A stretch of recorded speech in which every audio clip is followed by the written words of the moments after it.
The day I was personally delivered to my nemesis Silas by my white moonlight, I thought my life was over. Rumor had it he was cruel and tyrannical, taking pleasure in torturing others. Until I heard his inner scream. Her eyelashes are trembling. So adorable. Her lips look so soft, I want to kiss them. The seemingly sinister man gripped my chin, threatening to break my legs if I ran, while in his heart he was scheming how to secretly kiss me.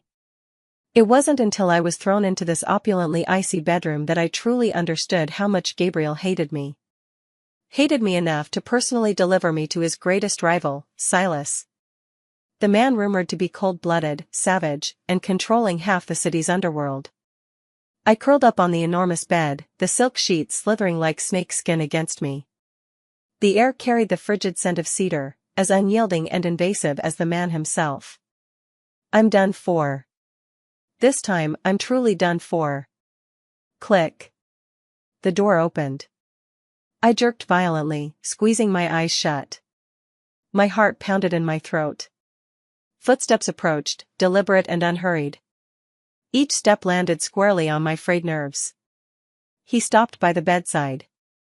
The looming shadow cast over me, its icy oppression stealing my breath. A sharp pain shot through my chin. A cold hand gripped me, forcing my head up and my eyes open. I met a pair of eyes, pitch black, fathomless, like an unfathomable icy abyss. Swirling within them were unfathomable shadows I couldn't decipher. It was Silas. His pale, handsome face showed no emotion as his thin lips parted, uttering words that pierced like daggers. Since you're here, behave yourself. His fingers tightened, and I winced from the pain, sucking in a sharp breath. Dare to run, he curled his lips into a smile, cold and cruel, and I'll break your legs. Fear instantly seized me. My blood ran cold. Just as I thought I would faint the next second. A completely different voice exploded in my head. Ah. Her eyelashes are trembling. So cute. Like tiny brushes. They're tickling my heart. How can her skin be so fair and delicate? Did I press too hard just now? Will it leave a mark? That bastard Gabriel, did he touch her here too? I want to chop off his hands. Her eyes widened. Ugh, so bright. There are stars in them. Want to kiss. Want to kiss her now. No. Silas, calm down. Hold back. You'll scare her. Take it step by step. I froze completely, my pupils shaking violently. Staring at this face that still radiated gloom and danger, what did I just hear? Hallucinations? Silas noticed my daze and his brows furrowed almost imperceptibly. The voice in his mind grew louder. What's wrong? Why that expression? Was I too harsh? Oh no, no. Is she about to cry? I can't stand it when she cries. What should I do? Should I say something nice? But what? Waiting online. Urgent. Her lips, they look so soft, and pink. A massive sense of absurdity shattered the fear. This so-called living king of hell, had nothing but these thoughts in his mind? Tentatively, I sniffled lightly, forcing my eyes to redden. I'm really about to cry. What should I do? Hug? No, that's too sudden. Tell a joke? But I don't know any. It's all Gabriel's fault. I swear I'll kill him. The grip of his hand on my chin loosened unconsciously. His fingertip even brushed lightly against my skin, so subtle it was almost imperceptible. The touch sent a shiver down my spine. Mind reading. I could actually hear Silas's thoughts. This discovery was like a bolt of lightning splitting through the gloom in my heart. The pain and despair brought by Gabriel's betrayal suddenly seemed laughable. I looked at Silas, a bold idea flashing through my mind. Since I couldn't leave, why not see just how interesting this two-faced lunatic could be? As fear faded, a reckless courage surged within me. Meeting his seemingly icy gaze, I spoke softly, deliberately letting my voice tremble a little. Mr. Silas? Silas remained expressionless on the outside. But inwardly, his mind was in turmoil. She called my name. Her voice is so soft. So sweet.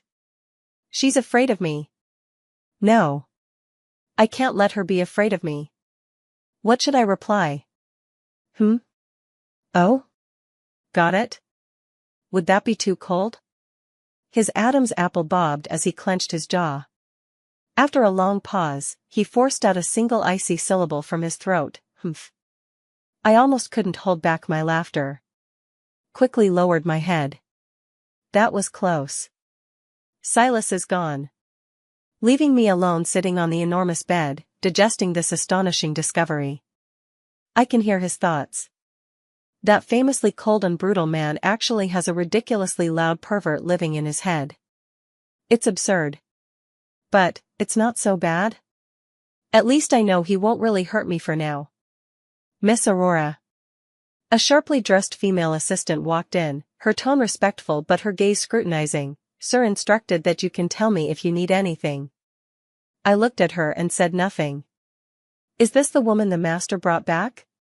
She's quite good looking, but something Gabriel sent, can it be any good? The master better not be fooled. I raised an eyebrow. Oh? I can hear others too? Seems this mind-reading ability is range-based, not just effective on Silas. Now this is interesting. I'm hungry, I said. The female assistant remained expressionless. The kitchen has prepared meals. Where would you like to dine? You'd better stay obediently in the room. Let's eat in the dining room, I said as I stood up, deliberately adding, it's stifling in here. The female assistant's eyes flickered slightly. Of course, please follow me. Indeed not the compliant type. I should remind the boss to keep an eye on her. I followed her out of the bedroom, surveying the villa. Luxurious, icy, every corner exuded Silas's style, a suffocating aura of control. In the dining room, the long table was already set with exquisite food. Only one set of utensils. I sat down and ate quietly. The female assistant stood beside me like a pillar. At least your table manners are refined. Shame you're just Gabriel's discarded trash. My hand holding the fork froze. Discarded trash? A surge of anger flared inside me.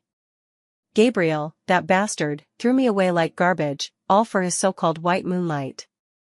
Now even an assistant dares to look down on me in their heart. Why? Just because I loved a scumbag?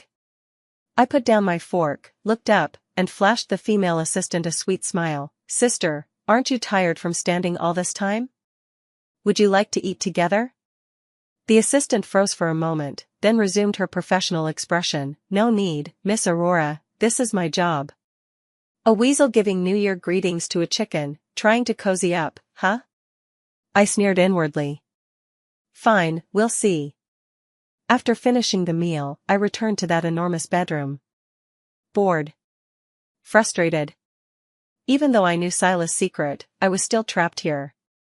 Like a canary in a gilded cage. After a while, the door opened again. Silas walked in, holding a black card in his hand. He approached me and handed me the card. His expression remained cold, his eyes devoid of warmth. Take it. It was a black card with no spending limit. Spend. Spend now. Buy whatever you like. Let everyone know I'm rich. That I can afford to keep you. Why isn't she answering? Doesn't like it? Or is she too scared? Looking at his face, clearly hopeful yet stubbornly stern, my heart suddenly lightened. I reached out and took the card, my fingertips accidentally brushing against his. His fingers trembled slightly before he quickly withdrew his hand. She touched it. Her hand is so soft. She took the black card. Does this mean she's willing to spend my money? Yes. Holding the cool card in my hand, I obediently said, thank you. He let out an turned, and walked away, his steps somewhat hurried. Can't stay any longer. If I stay, I'll lose control. I watched his retreating figure and nearly laughed aloud. My gaze shifted to an antique vase on the nightstand, clearly expensive, with a white base and blue patterns, its glaze smooth and lustrous. It was obviously a piece of great value. That mischievous thought resurfaced in my mind. I wanted to test him. To see exactly where his limits lay. I picked up the vase, it had a satisfying heft to it. I walked to the center of the room and let go. Crash! A crisp shattering sound echoed throughout the room, fragments scattering in all directions. The door was immediately pushed open, and the female assistant rushed in with 2 bodyguards. Seeing the fragments on the floor, her face instantly turned pale. "Miss Aurora. How could you? It's ruined." This was Mr. S.'s favorite antique vase. A Ming Dynasty imperial kiln piece. Priceless and irreplaceable. How dare she? Footsteps came from outside the door. Silas had returned.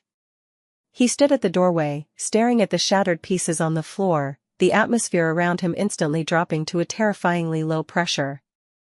His gaze swept over me with icy coldness.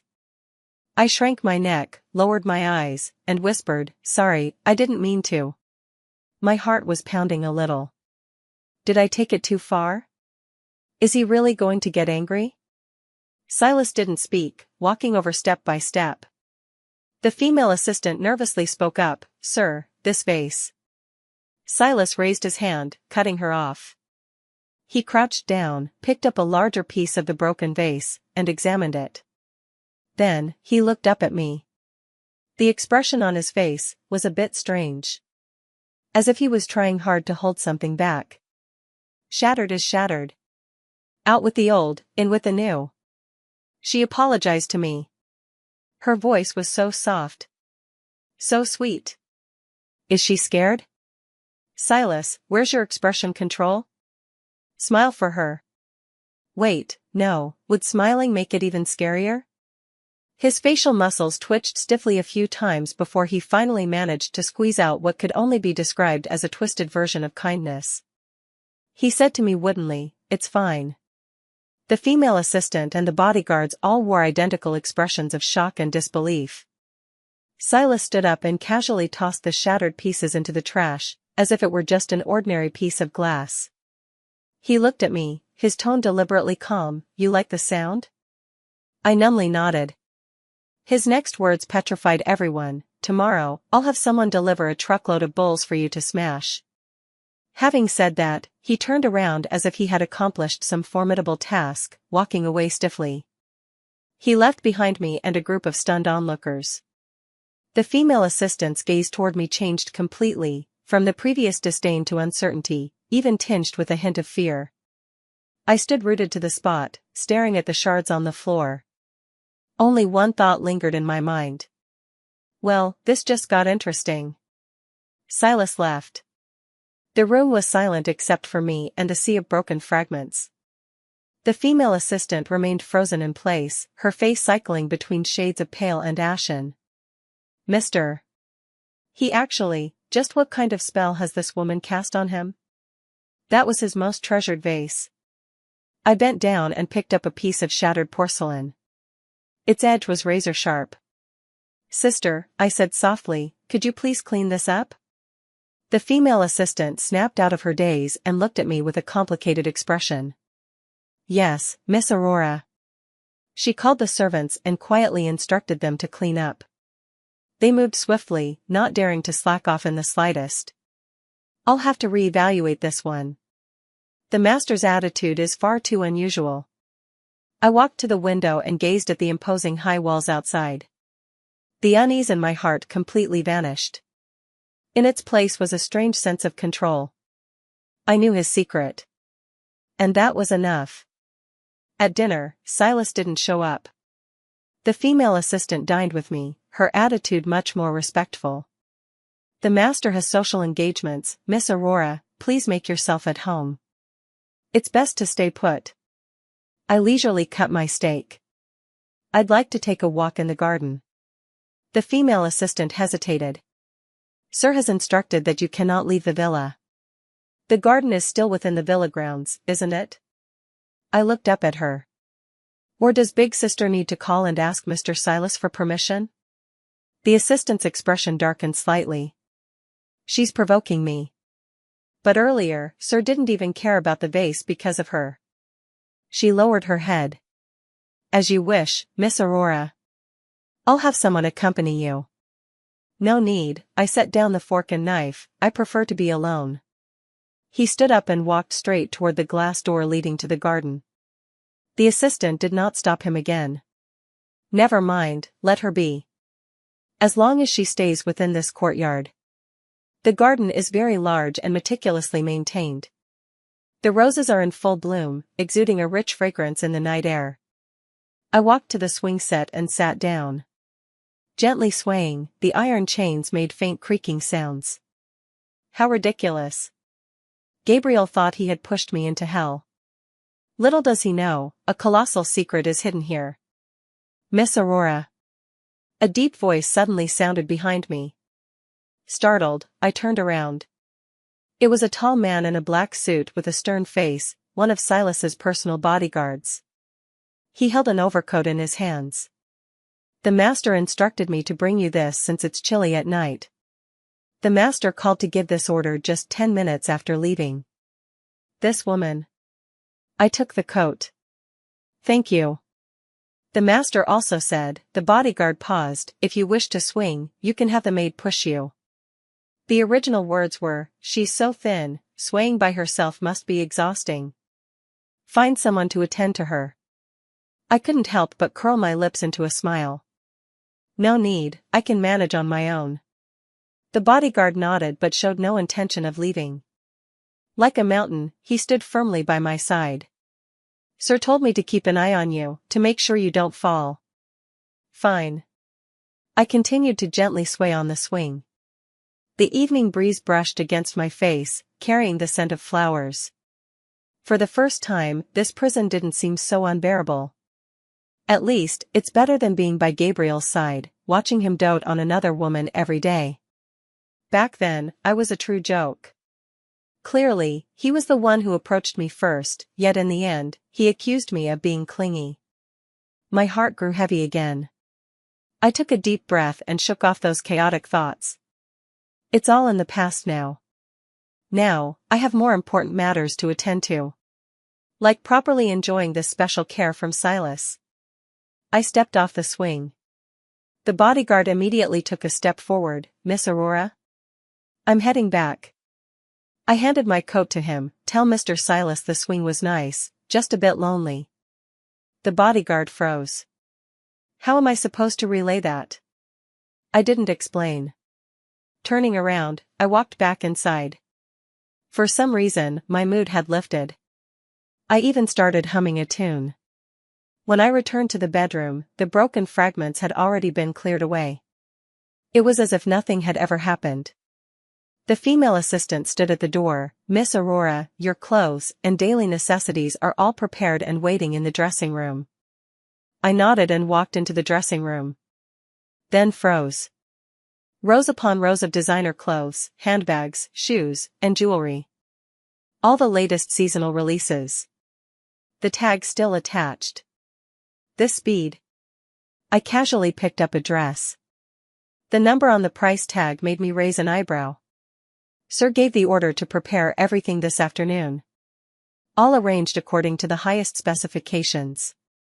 The assistant's thoughts came through. I put down the dress. Tell Mr. Silas, I said, I like it very much. The female assistant responded, understood. She's quite tactful. No. I'm not tactful. I'm simply beginning to understand how to live better in this place. It was already late at night when Silas returned.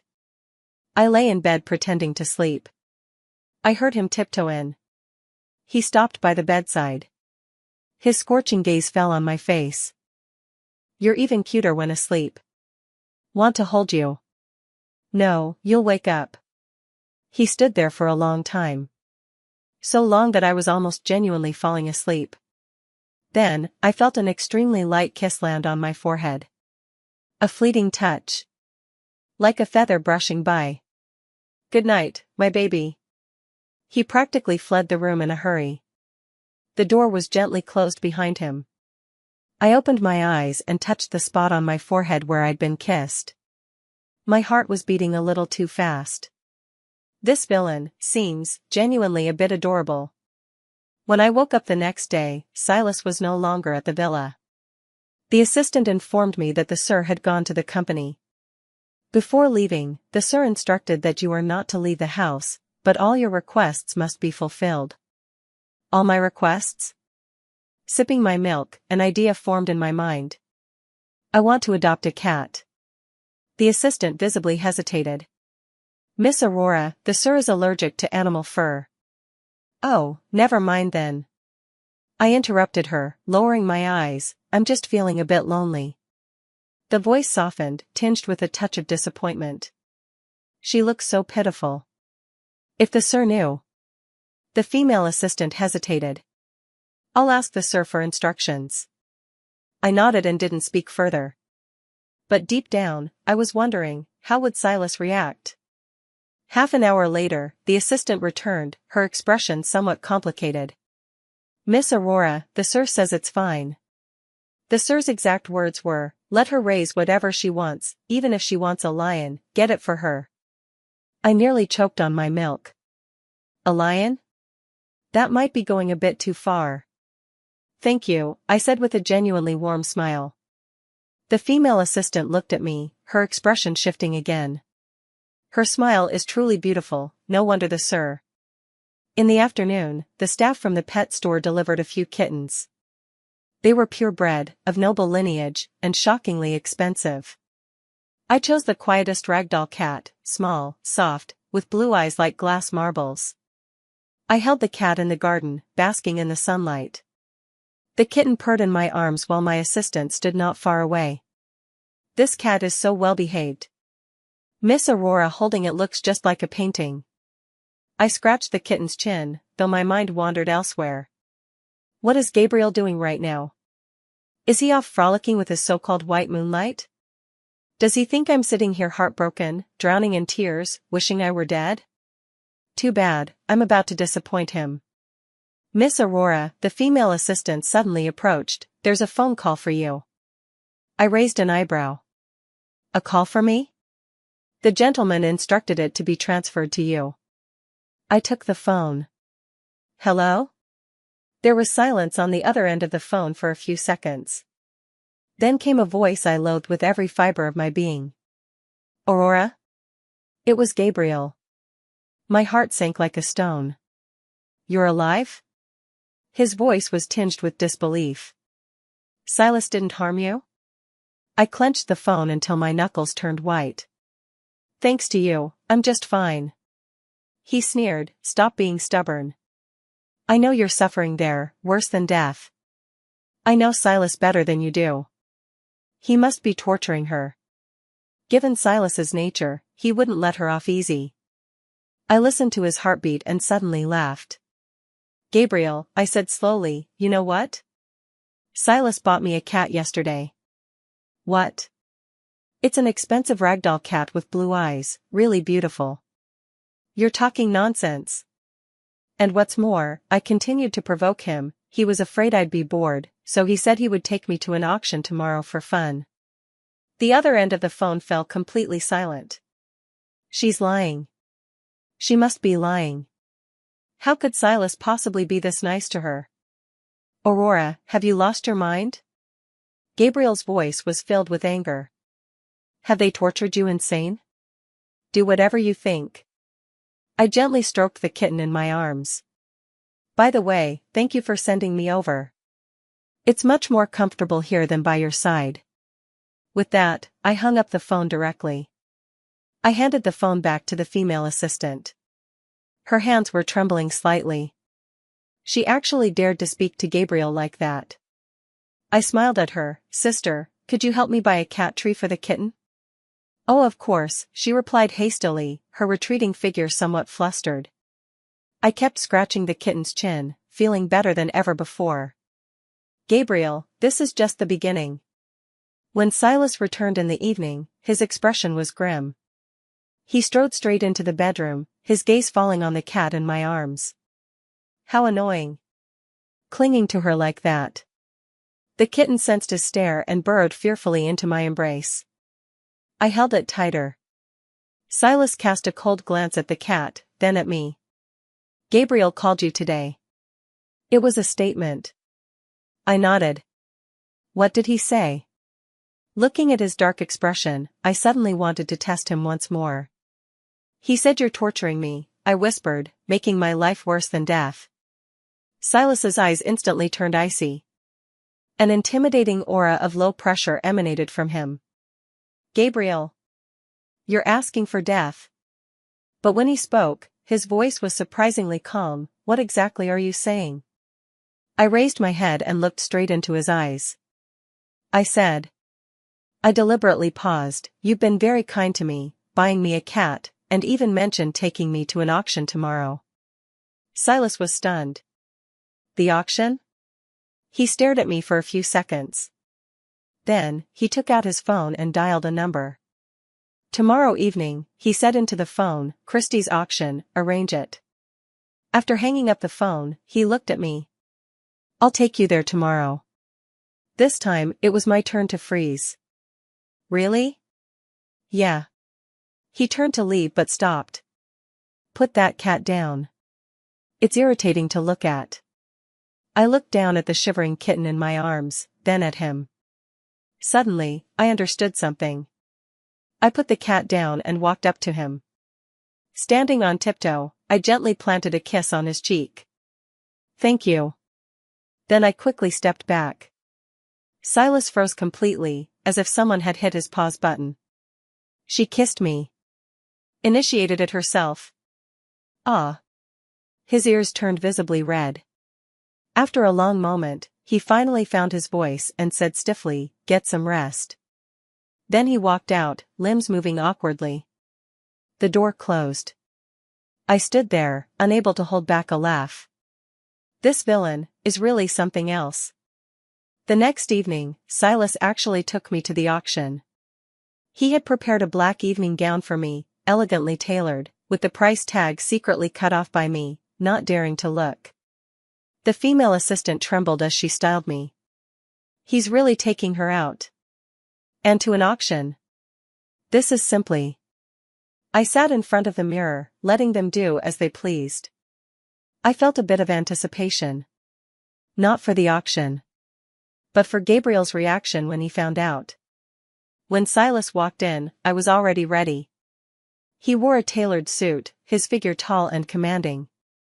Seeing me, his steps faltered slightly, his eyes darkening. It's too beautiful. I don't want others to see. He walked over and draped a shawl over my shoulders. It's cold at night. Cover up a bit. I held back a smile. Thank you. The auction hall was dazzlingly luxurious. Crystal chandeliers, red carpets, and elegantly dressed guests. The moment Silas appeared, the room fell silent for a brief instant. All eyes turned toward him, filled with awe, curiosity, and probing gazes that lingered on me. I heard countless murmurs flooding in. Silas actually brought a female companion? Who is this woman? I've never seen her before. So beautiful, which family is she from?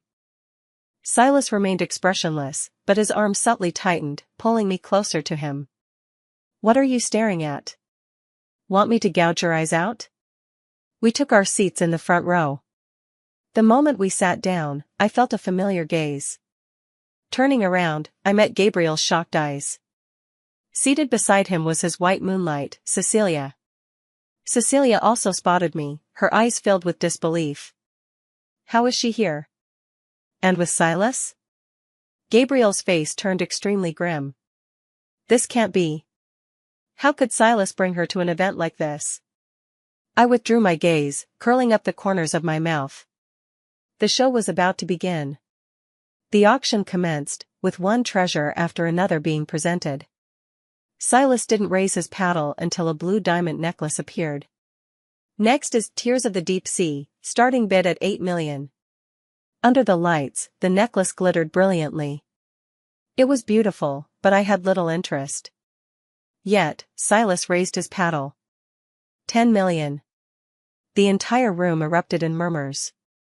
Silas is actually interested in jewelry? Is it for the woman next to him? Gabriel's face darkened further. Cecilia gazed at the necklace with longing eyes. I really want it. Gabriel. Gabriel clenched his teeth and raised the paddle, 11 million. Without even glancing at him, Silas countered, 15 million. Add 4 million directly. The entire room gasped. Gabriel's forehead vein throbbed.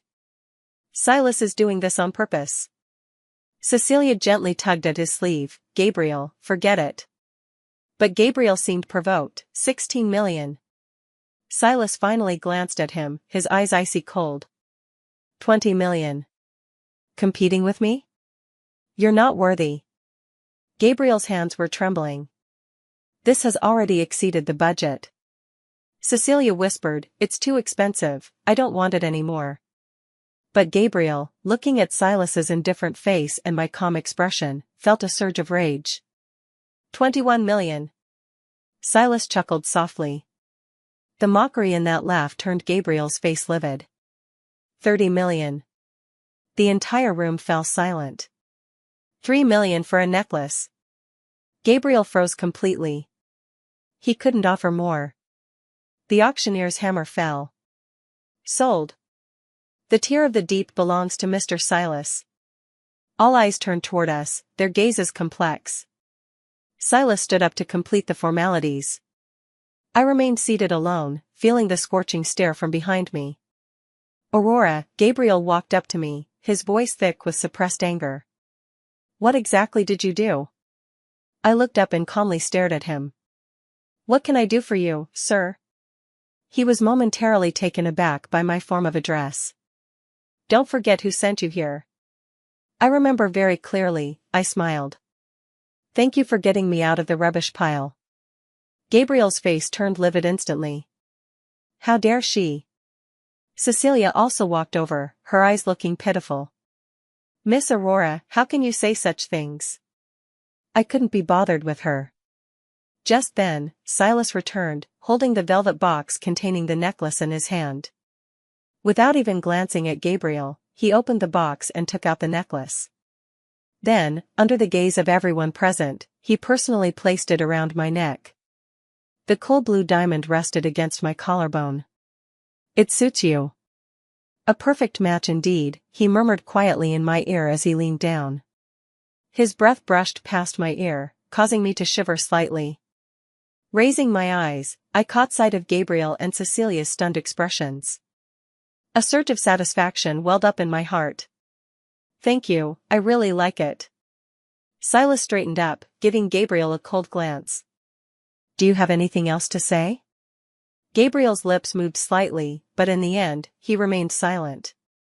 He dragged Cecilia away in disgrace. I watched their retreating figures, feeling the cool touch around my neck. For the first time, I thought, being Silas's caged bird didn't seem so bad. At least it allowed me to slap these scumbags in the face. So satisfying. Returning from the auction, Silas seemed to be in a good mood. He personally helped me remove the necklace, his movements gentle.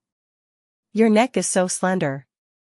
It would leave marks with just a light touch, wouldn't it? I pretended not to hear, lowering my head to watch the necklace glitter under the light. Are you really giving it to me? He placed the necklace back into the box. If you don't like it, you can throw it away. Try throwing it and see what happens. I took the box. I like it very much. His gaze softened for a moment. The next morning, I was woken up by noises in the garden. Pushing open the window, I saw several workers digging a pit. The female assistant stood below, her face pale. What are they doing? I asked. Miss Aurora, the female assistant's voice trembled slightly, the master is planting roses. I froze. Planting roses? Suddenly, I recalled that casual remark I made in the car during the auction, a garden filled with red roses would look absolutely stunning. Silas was looking through documents without even raising his head. What is she implying? Does she want roses? I thought he didn't care. But then, I put on my coat and went downstairs. The workers were transplanting large clusters of red roses, all premium varieties. Silas stood nearby supervising, impeccably dressed in a suit, utterly out of place among the gardeners. Is this variety red enough? Will she like it? I walked over. He turned to me, his expression still indifferent. Did I disturb you? No. I gazed at the red roses still in bud. So beautiful. He gave a hum and turned back to supervising the work, but the tips of his ears reddened slightly. She likes them. That's good. Just then, a bodyguard hurried over and whispered something into Silas's ear. His eyes instantly turned cold. Tell him to get lost. But Gabriel insists on seeing Miss Aurora. Gabriel? Why is he here again? The air around Silas grew dangerously cold. Can't seem to get rid of him. He strode toward the villa's front door. I hurried to follow. Gabriel stood outside the iron gate, his expression grim.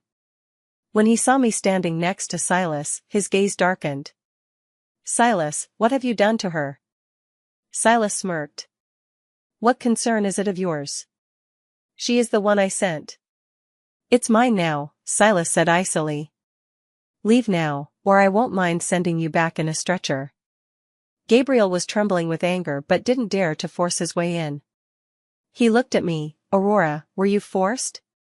Did he threaten you? I watched his hypocritical face and suddenly felt nauseated. Gabriel, I whispered, listen carefully. I reached out and took Silas's arm, feeling him stiffen. She's holding my arm. I flashed Gabriel a sweet smile. I'm doing great now, 1,000 times better than when I was with you. Gabriel's expression completely shattered. What did you say? I said, I enunciated each word clearly, I'd rather stay here than ever see you again.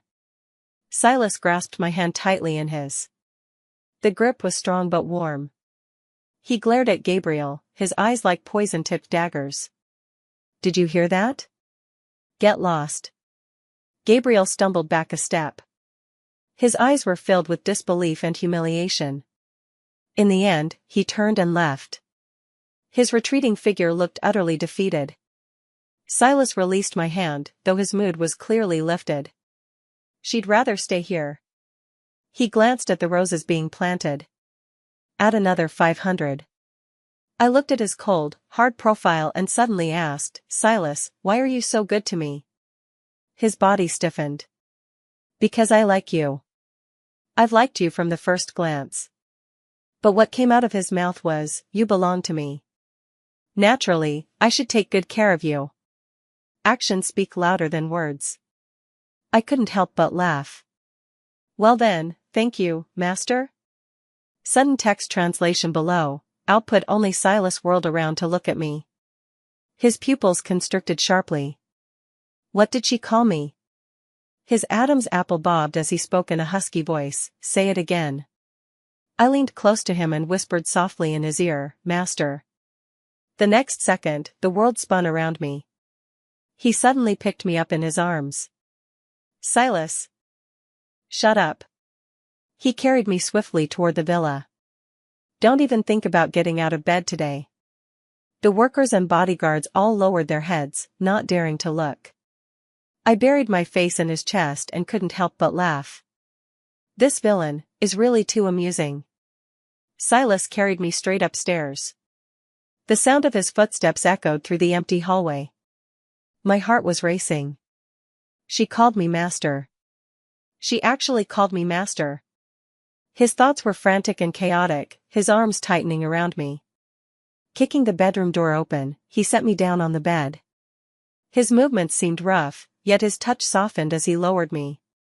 He loomed over me, dark eyes fixed on me with intensity. Say it again, his voice hoarse and strained. Seeing the reddened corners of his eyes, I suddenly felt a pang of hesitation. Had I pushed him too far? Silas. Call me master. He interrupted me, fingertips grazing my collarbone. Weren't you saying it so sweetly just now? Say it. I want to hear it. I bit my lip and deliberately turned my head away. No. His eyes darkened. No? Then he lowered his head and kissed me. The kiss was urgent and fierce, filled with an unyielding dominance. Breathless under his assault, my fingers unconsciously clutched at his shirt. It's sweet. Sweeter than I imagined. His hands began to wander. The zipper of the gown was pulled open. The chill of the air touched my skin, and I couldn't help but shiver. Scared? He drew back slightly, breath uneven. It's too late to be scared now. I looked into his eyes, dark with desire, then suddenly reached up to loop my arms around his neck. Who says I'm scared? Actively pressing her lips to his. Silas froze for an instant. Then kissed back even more fiercely. She initiated it. Clothes scattered everywhere. His kisses landed on every inch of skin, each carrying a scorching heat. My consciousness blurred, and I could only cling tightly to him. Say master, he panted the command into my ear. I bit my lip, refusing to speak. He paused, propping himself up to look at me. Won't say it? His gaze was dangerous. I turned my head away, my voice as faint as a mosquito's hum, master. He growled and kissed me again. It's over. I'm completely done for. When I woke up, it was already dark. My whole body ached as if it had been taken apart and reassembled. Beside me was a warm body. Silas was asleep, his arm still firmly wrapped around my waist. He looked less aggressive while asleep, his brows relaxed, even a little. Sweet? I chuckled at my own thought. I shifted slightly, trying to move his arm away. The moment I moved, he woke up. His gaze instantly cleared, alert with vigilance. Only when he saw it was me did it soften. Where are you going? His voice was hoarse from sleep. To get water. He pressed the button by the bed. Soon, the female assistant entered with a glass of water. She kept her head down, not daring to look around. Mr. Silas is still in the bedroom at this hour, unprecedented. I took the glass of water and drank. Silas leaned against the headboard, his gaze fixed on me. She looks lovely even when drinking water. I nearly choked. Setting down the glass, I looked at him. Silas, may I go out? His eyes turned cold. Want to go look for Gabriel? No. I looked him straight in the eyes. I want to go shopping, to buy some things. He stared at me for a few seconds. Shopping? Have an assistant go with you. I want to go by myself. No. He was adamant. It's too dangerous outside. I lowered my eyes. Oh. Deliberately infusing my voice with disappointment. Silas was silent for a moment. Is she bored out of her mind? Tomorrow, he suddenly spoke up, I'll go with you. I looked up in surprise. Him accompanying me shopping?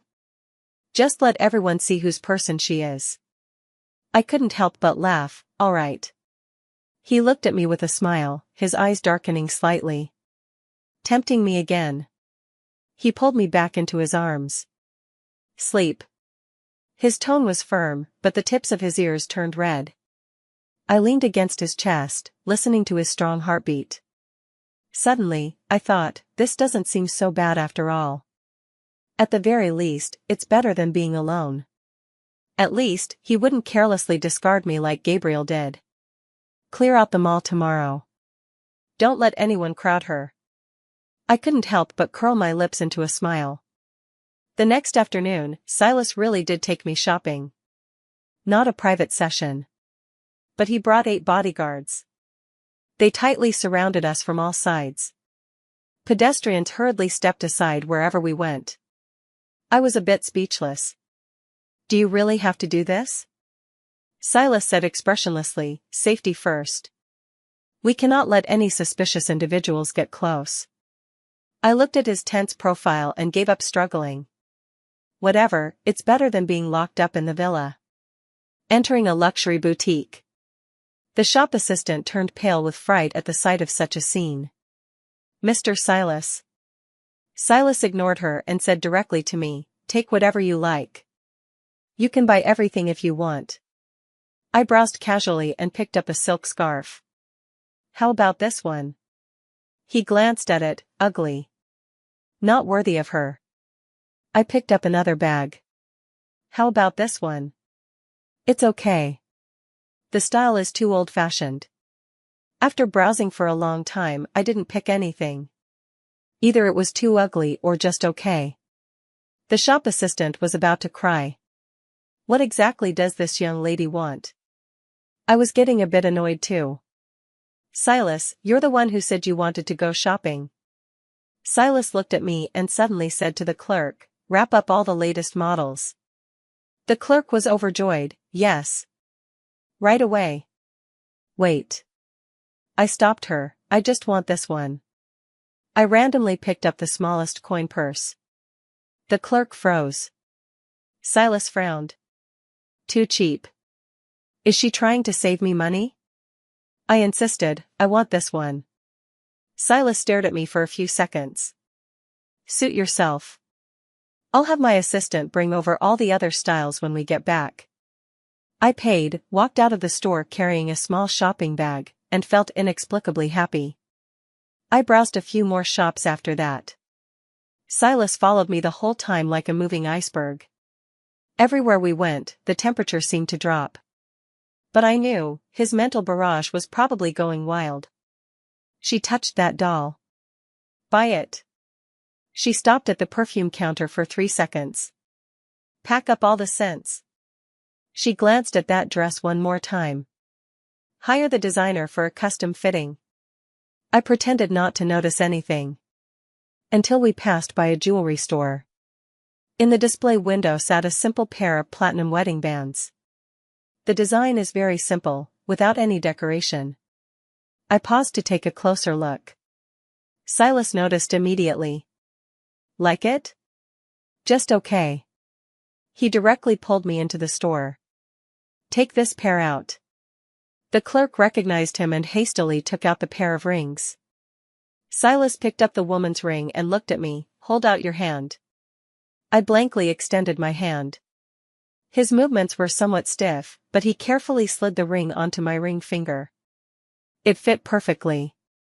It really does suit her well. Then he handed the men's ring to me. Put it on me. The commanding tone. But I detected a hint of nervousness in his voice.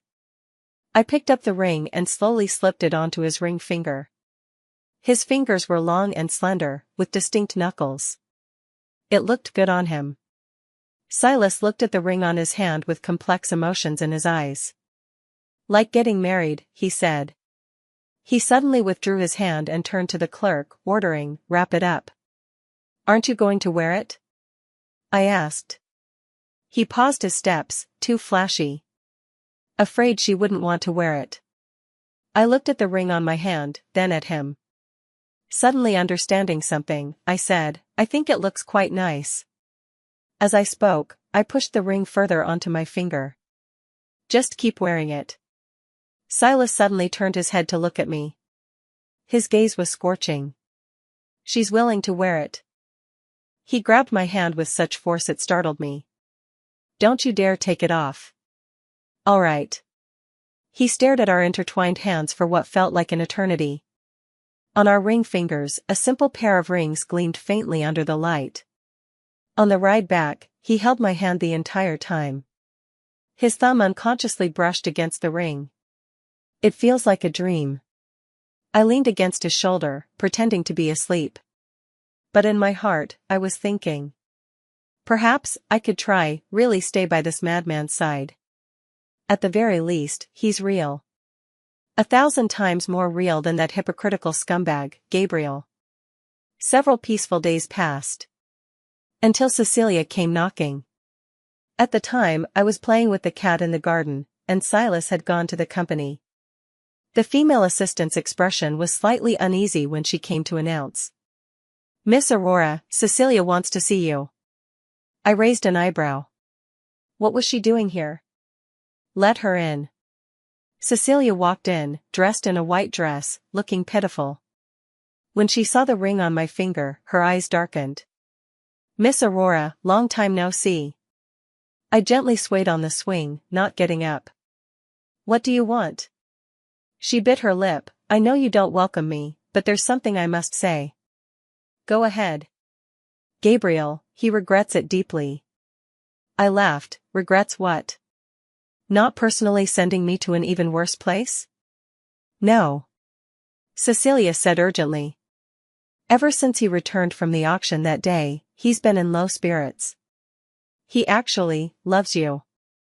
I continued playing with the cat in my arms, not responding. She must be wavering. No one can resist Gabriel. Miss Aurora, you know what kind of person Silas is better than I do. He's just toying with you, and once he gets tired, he'll discard you. Like throwing away trash. Gabriel is different, he truly realizes his mistake now. As long as you're willing to go back, he will treat you well. I looked up at her. Finished? She froze. You. First, I said slowly, when Gabriel offered me as a gift to someone else, I didn't see the slightest reluctance from him.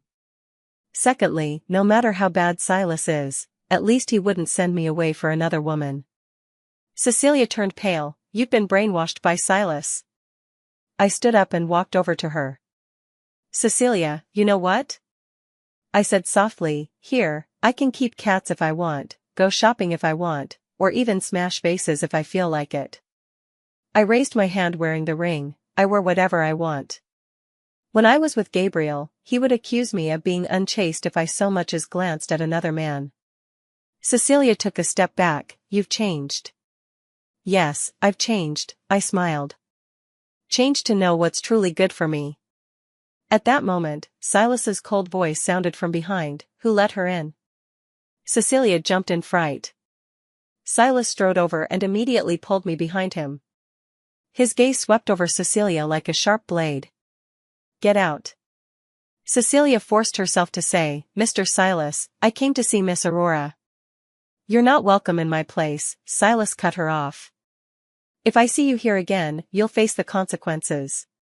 Cecilia turned pale and fled in panic. Only then did Silas turn to look at me. What did she say to you? Gabriel said he regrets it and wants me to go back. His gaze turned icy. You want to go back? Dare to say yes and I'll lock you up. I looked at his tense jawline and suddenly wanted to tease him. What if I said yes? He suddenly clenched my wrist tightly, the force so strong it hurt. Don't even think about it. His voice sounded as if it were forced through clenched teeth. Lock it. Lock her in the room, so she can't go anywhere. Seeing the turbulence of obsession in his eyes, I suddenly felt a pang of heartache. Standing on tiptoe, I kissed his chin. I was lying. He froze. Why would I go back when it's so good here? I shook my ring-adorned hand. Besides, I'm already wearing your ring. Silas stared at me for a long time. Suddenly, he scooped me up in his arms. Home, he declared, striding toward the villa with me in his arms. You're not allowed to see them again. We need to find a way to make Gabriel disappear for good. I buried my face in the crook of his neck. Silas. I'm not leaving. His footsteps faltered. His arms tightened around me. I'll believe you once. Just this once. 3 days later, in the afternoon, I was painting in the studio. Silas had set up a studio for me, saying it would help me pass the time. The assistant suddenly rushed in, flustered. Miss Aurora. Something's happened to Mr. Silas. The brush fell to the ground. What? Just got a call, the boss's car was hit on the way to the airport. I sprang to my feet. How is he? He's fine, but it was targeted. The bodyguards said they spotted Gabriel's men. Gabriel? Has he gone mad? Get the car ready. I headed out, to the hospital. The female assistant stopped me. Sir has instructed that you cannot leave alone. He might be in trouble right now. I pushed past her. Either you drive me there, or I'll go myself.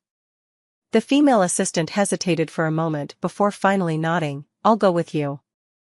In the car, my mind was in turmoil. Although I knew Silas had many bodyguards around him and should be fine, I still couldn't help but worry. What if something happened? Halfway through the drive, I suddenly felt something was wrong. This wasn't the way to the hospital. Where are you taking me? I looked at the female assistant. Her face was pale, and her hands were trembling. I'm sorry, Ms. Aurora. I did as you said, sir. A chill ran down my spine. Silas? Was this his arrangement? The car stopped in front of an abandoned warehouse on the outskirts.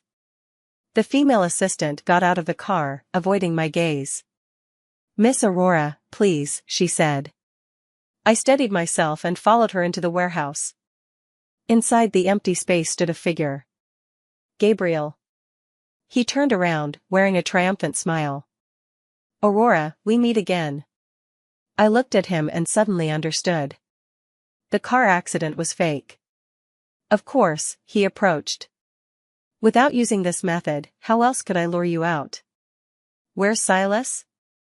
He's doing just fine, probably still in a meeting at the company. Gabriel sneered. By the time he realizes you're gone, we'll already be abroad. I took a step back. What do you mean? What I mean is, he reached out to touch my face, but I dodged. I regret it. You're mine, and I can't give you up to Silas. I was almost rendered speechless by his shamelessness. Gabriel, what do you take me for? A toy that can be casually given away and then casually taken back? I know you're angry. He softened his tone. Come back with me, and I'll make it up to you. I've already sent Cecilia away. From now on, there will only be you. Looking at his hypocritical face, I suddenly felt exhausted. What if I say no? A cold glint flashed in his eyes. Then I'll have to inconvenience you for a moment. He clapped his hands, and two bodyguards emerged from the shadows. Take her to the car. I tightened my grip on the phone in my pocket. When I first sensed something was off, I had secretly dialed Silas's number. Now, I could only hope he heard everything. The bodyguards moved forward to grab me. Suddenly, I pulled out the pepper spray I had hidden on me. Silas had given it to me earlier, saying it was for emergencies. Ah! The bodyguard screamed, covering his eyes. Gabriel's face changed dramatically. Aurora. I turned and ran toward the door. Another bodyguard chased after me and grabbed my arm. I lowered my head and bit down hard. Bitch! He cried out in pain and let go. I kept running. Just as I was nearing the door, Gabriel's furious roar came from behind. Stop her. More footsteps came from all directions. It's over. Just when I thought I couldn't escape. Bang! The warehouse door was violently kicked open from outside. Blinding headlights flooded in. Silas stood in the light, flanked by a sea of black-clad bodyguards. His face was terrifyingly dark, his eyes murderous. Gabriel, his voice was icy, you're courting death. Gabriel's face instantly turned deathly pale. How did you? Silas ignored him, his gaze landing on me. Come here. I immediately ran toward him. He pulled me into his arms with a grip so tight it nearly crushed my bones. You scared me to death. His heart was beating alarmingly fast. Only then did I notice his hand trembling slightly. I'm fine, I whispered. He lowered his head to check if I was injured, the ferocity in his eyes sending a chill down my spine. Once he confirmed I was fine, he pushed me behind him. Clean this up. The bodyguards immediately stepped forward. Gabriel panicked. Silas. How dare you touch me, my family will make you pay. Silas smirked coldly, then let your family come together. He wrapped his arm around me and walked out without a backward glance at the chaos. After getting into the car, he held me tightly. You're not allowed to go out alone from now on. That assistant has been dealt with.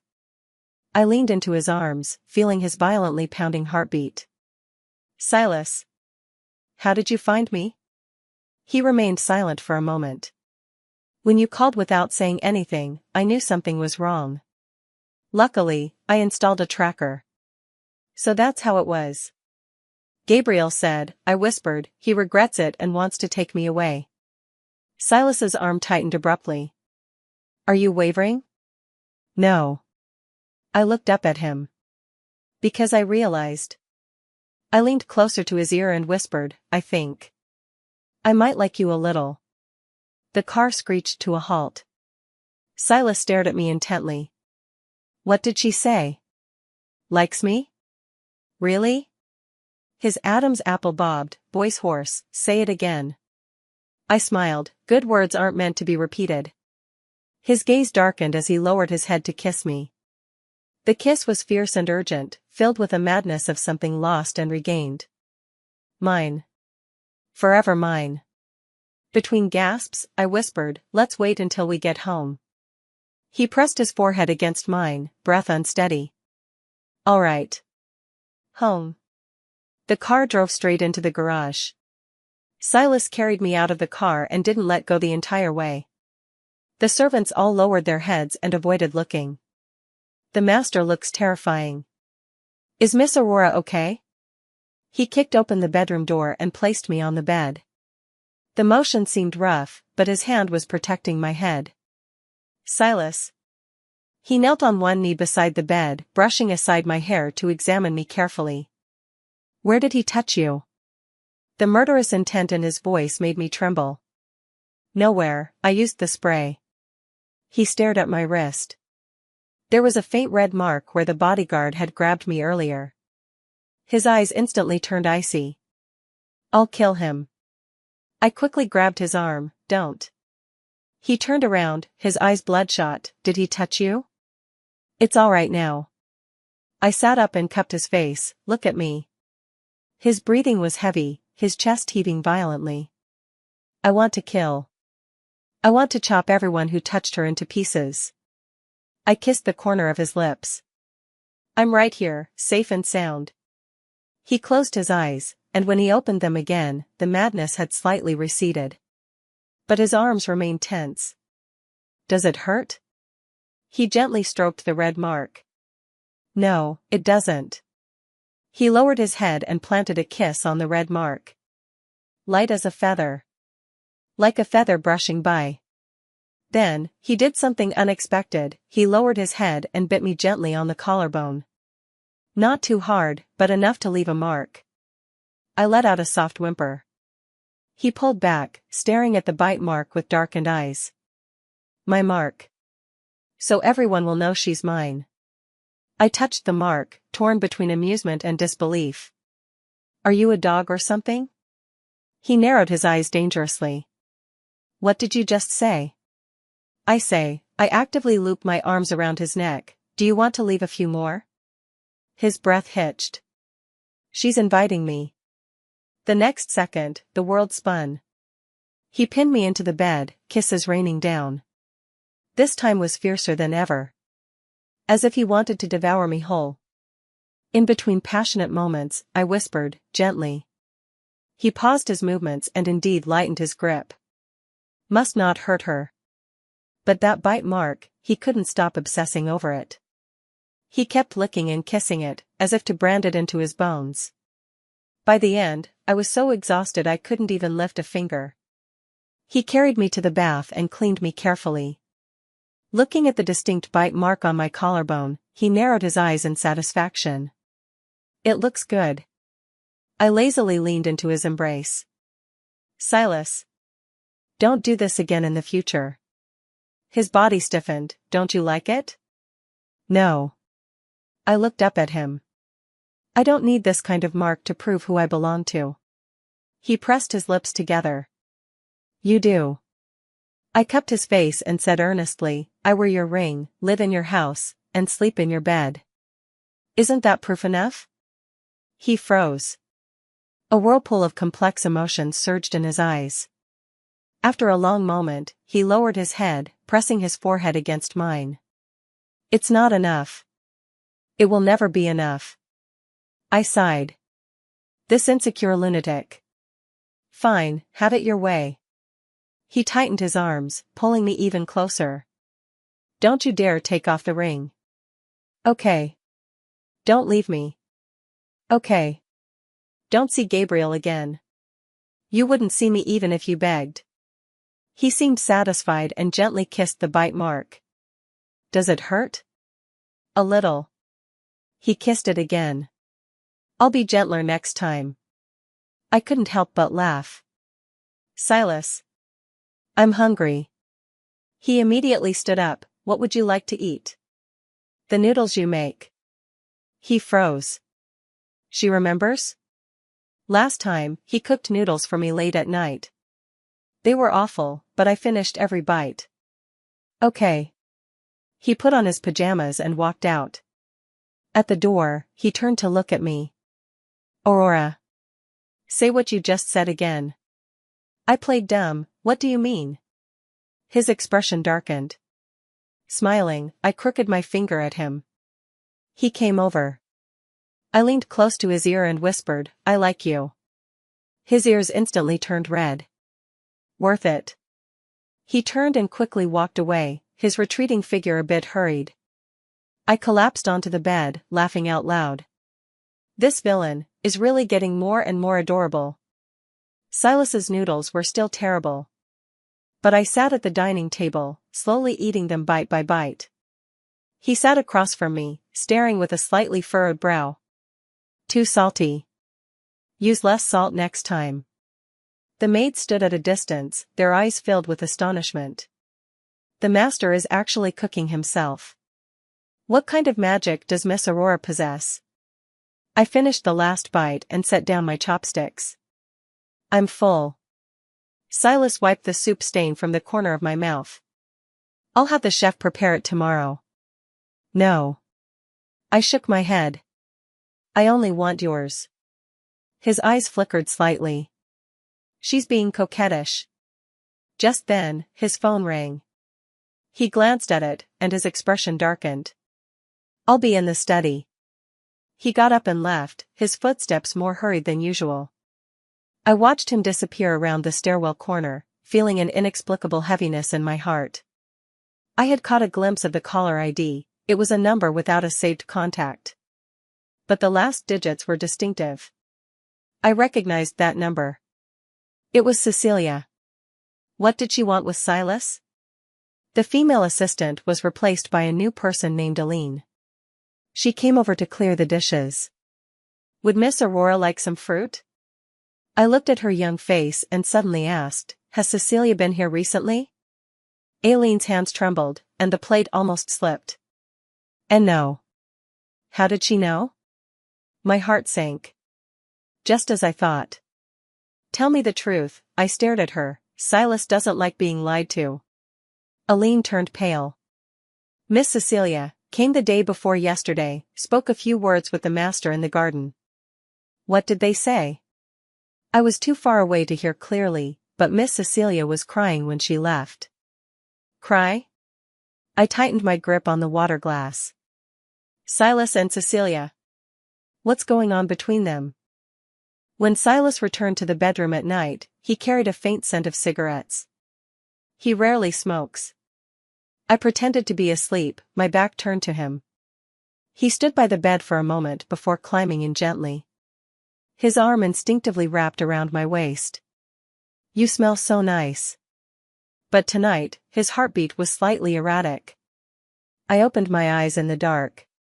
Cecilia. That name was like a thorn, pricking my heart. The next day, I went to the art studio. Halfway through painting, Aline came to deliver tea and snacks. I casually asked, Cecilia and Mr. Shin knew each other before, didn't they?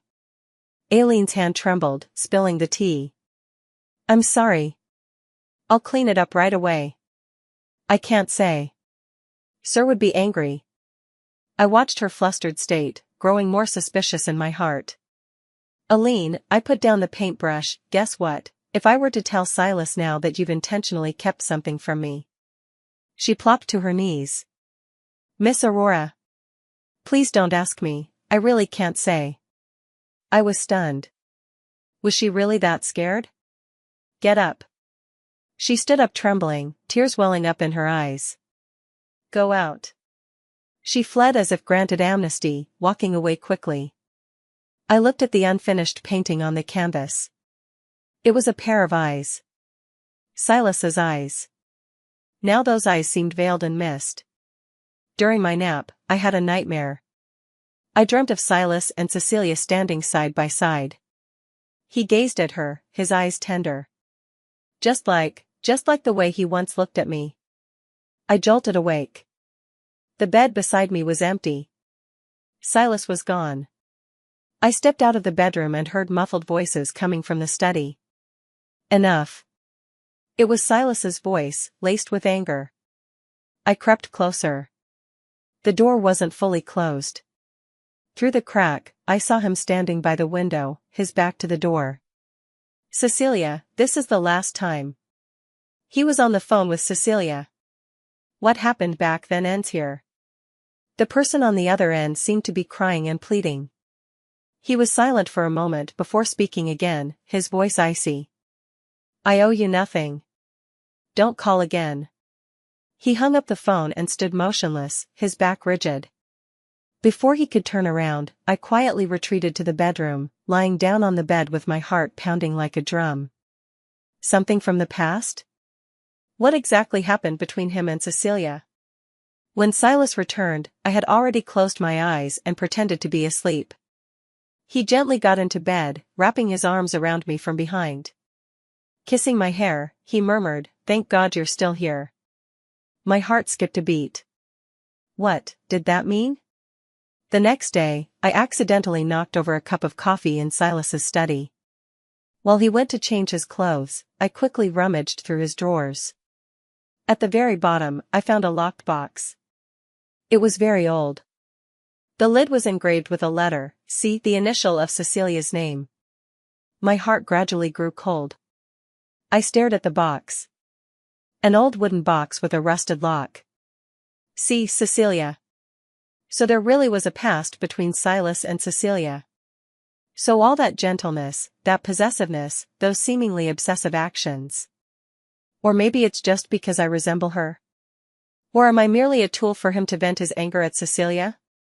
A wave of nausea churned in my stomach. I quickly placed the box back where it belonged and covered it with the documents. The moment I finished, Silas returned. He had changed his shirt and frowned slightly when he saw me still standing there. Did I scare you?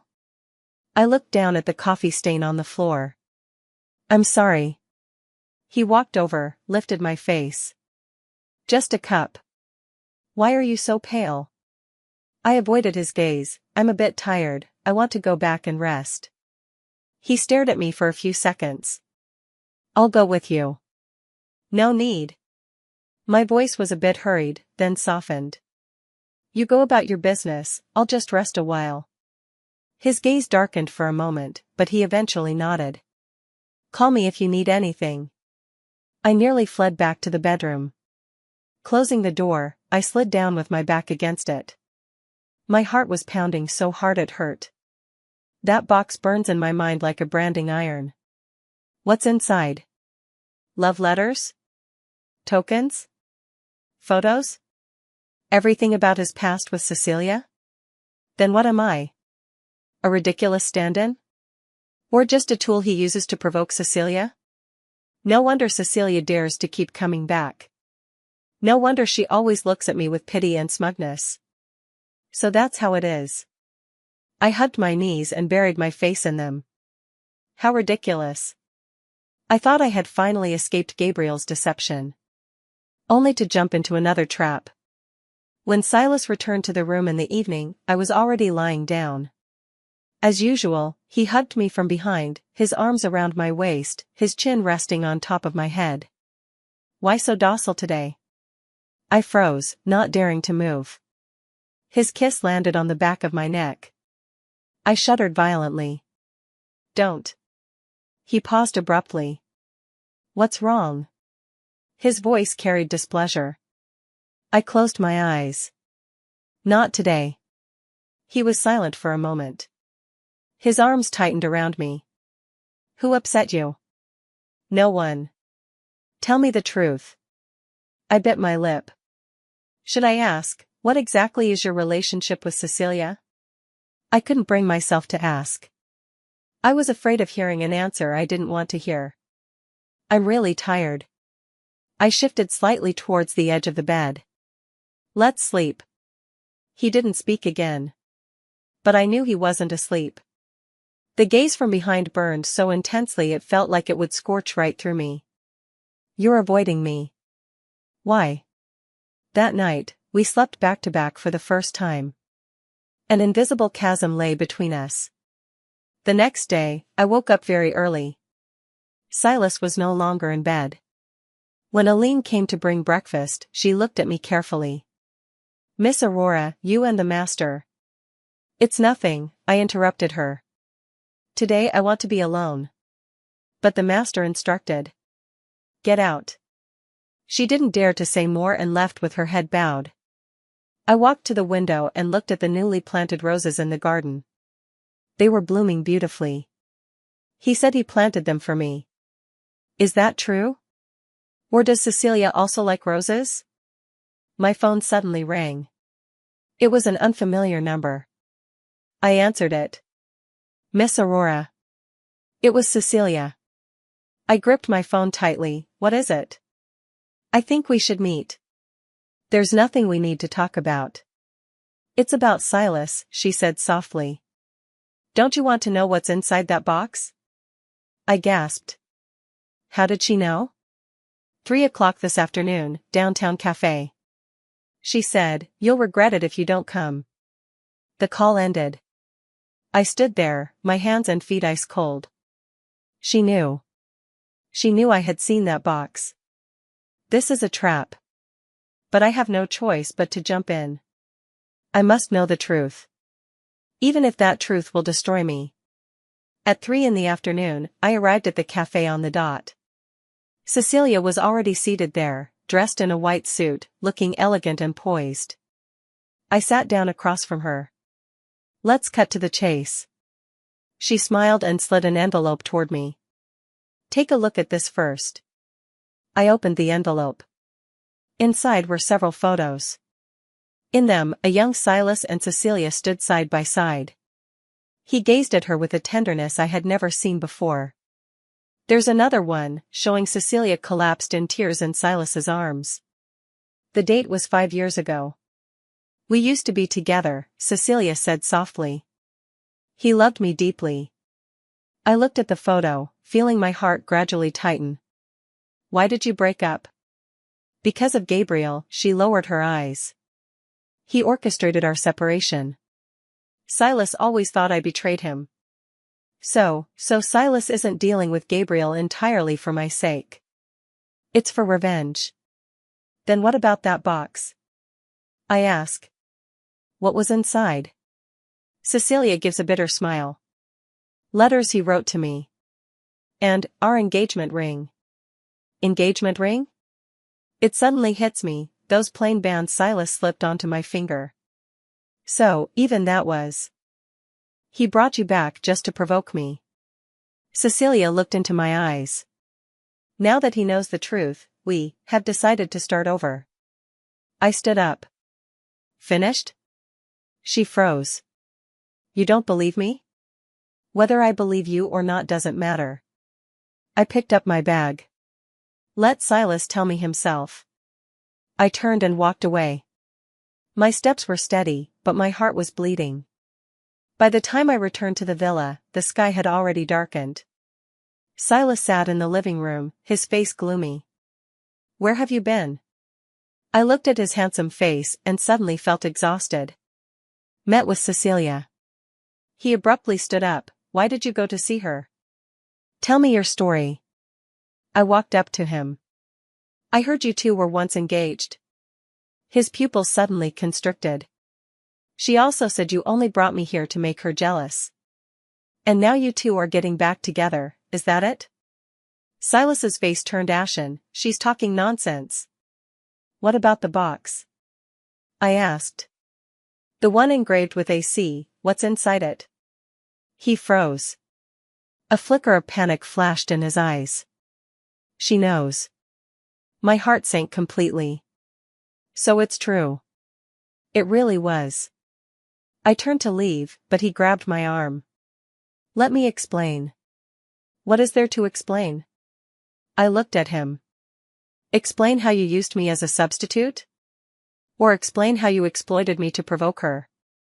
That's not how it was. Then how was it? I shook off his hand. Silas, I'm done with the lies. I took off the ring from my finger and placed it on the table. Let's end it here. His eyes fixed on the ring, instantly turning blood red. How dare you? I do dare. I met his gaze. I'm no one's substitute, nor a prop in your little game. I turned and went upstairs. He roared behind me, Aurora. I didn't look back. My hands trembled the whole time I was packing. There wasn't really much to pack anyway. Nothing here belonged to me, not the cat, not the clothes, not the jewelry. I just need to take myself and go. Pushing the door open, Silas stood at the entrance. He held that wooden box in his hand. Open it. I turned my face away, no need. He forced the box into my hands. I told you to open it. The box was light. The lock was already broken. Hesitating for a moment, I still opened it. And then, froze. There was no love letter in the box. No ring. Just a yellowed photograph. In the photo was 16-year-old me. Wearing a school uniform, standing at the library entrance, smiling at the camera. Behind it was a line of text, my light. The date was 7 years ago. I looked up abruptly. Silas stared at me, his eyes filled with pain. Now do you understand? His voice was hoarse. There was never any substitute. From beginning to end, it was only you. I held that photo, my hands trembling. 16-year-old me. Smiling carefree. At that time, I still didn't know who Gabriel was. I had no idea there was a boy named Silas, secretly capturing this photo from the corner. 7 years ago. I murmured, where have you seen me before? The library, he said softly. You go there every Wednesday afternoon. I remember now. Back then, I indeed frequented the city library. To escape the noise. Why didn't you ever mention it? Later, my family had some problems, and I went abroad, he said with a wry smile. By the time I returned, you were already with Gabriel. So he didn't appear out of nowhere. He had been quietly watching over me all these years. Where's Cecilia? I asked. Those photos. Fake. He sneered. I never touched her. Gabriel helped her Photoshop those pictures to drive a wedge between us. Then why did she say you two were engaged? That was her delusion. His eyes flashed with disgust. The box was hers, but I threw away everything inside long ago. I see. So the box marked C had long been emptied by him. In its place was this photo treasured for 7 years. My light. I traced the words with my fingers, my eyes stinging. Then why lock it away? He was silent for a moment. Afraid you'd see it, he averted his gaze. Thought you'd find me creepy. I couldn't help but laugh. And then, I almost wanted to cry. This idiot. So, I looked up at him, you've been, since 7 years ago. The tips of his ears turned red. I liked you. Just a few soft words. But they struck my heart with incredible force. All the doubts, the unease, the pain, in that moment, they vanished like smoke. I stood on tiptoe and kissed him. I'm sorry. For my distrust. For my avoidance. He suddenly hugged me tightly, as if trying to press me into his very bones. Don't dare take it off again. He slipped the ring back onto my finger. This time, he put it on tighter. All right. Later, Gabriel and Cecilia received the punishment they deserved. Silas didn't do much to them. He simply took away what they cared about most, money and status. Enough to make them suffer for the rest of their lives. I still live in Silas's villa now. But it's no longer a cage. It's home. The sunlight is lovely today. I'm curled up on the sofa reading, while Silas works on documents. The cat is purring on my lap. Silas. When did you fall for me? Without looking up, he replies, at the library, when you were grinning foolishly at thin air. I thought for a moment, that day, I was reading a comic book. The corner of his mouth lifted slightly, laughing like a little fool. What about you? He set down the document and looked at me. When did you start liking me? I pondered seriously. Probably when you said, tomorrow, I'll have someone bring a cartload of bowls for you to smash. He froze for a moment, then chuckled. That early? I leaned in to kiss him. Back then, I thought this maniac was really adorable. His gaze darkened as he pulled me into his arms. Say it again? Won't. Not talking? He lowered his head to nibble my ear. Then let's do it.